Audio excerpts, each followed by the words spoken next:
আপনাদের ভাই সপ্তাহে একদিন বন্ধ পায়, তাই আমি চেষ্টা করি মানে ভালো মন্দ রান্না করি তাকে খাওয়াইতে। তো এরকম রান্না করি খাওয়াইতে কার না ভালো লাগে বলুন তো। তা আমি আজকে ফ্রিজের থেকে গরু মাংস বাইর করে বিজানি দিয়ে তারপরে এখানে মশলাগুলি ফাড়ার মধ্যে বেটে নিলাম। তারপরে এখানে আমি আদা বাটা, রসুন বাটা, জিরা বাটা সবগুলো ফাড়ার মধ্যে বেটে দিয়ে দিব। তারপরে এখানে গুঁড়ামরিচ 1 চামচ, হলুদের গুঁড়ি, ধনিয়ার গুঁড়ি, গরম মশলা, এলাচি, ডালচিনি, তেজপাতা সবগুলো দিয়ে দিব। দিয়ে তারপরে এখানে 5-6টি পেঁয়াজ কুচি দিয়ে দিব।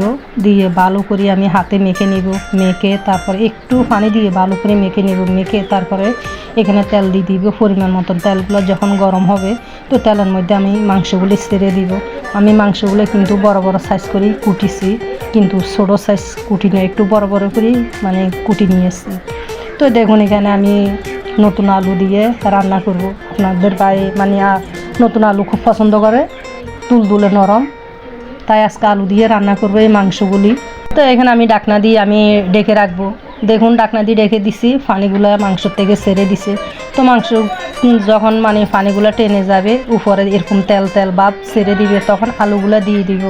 আলুগুলো দিয়ে ভালো করে আমি লাড়ি, তারপর আবার ডাকনা দিয়ে ডাকি দিব। ডাকনা দিয়ে ডাকি তারপর আবার 5-6 মিনিট এভাবে কষা নিব। কষায় তারপর এখানে গরম পানি দিয়ে দিব।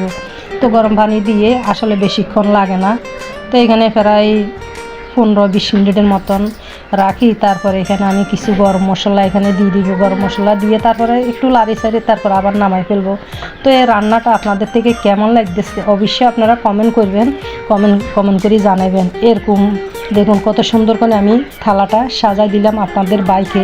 তো এরকম প্রত্যেক সপ্তাহে একদিন যদি এরকম করে থালাটা সাজায়, আপনারা যদি এভাবে যদি দেন তাহলে কেমন লাগে বলুন তো। নিশ্চয় তারা খায় এরকম, মানে আপনার প্রশংসা তো নিশ্চয়ই করবে, তাই না?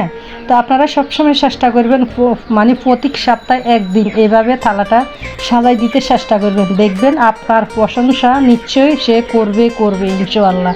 তো আমি তো এভাবে সাজাই দিলাম, আপনাদের ভাই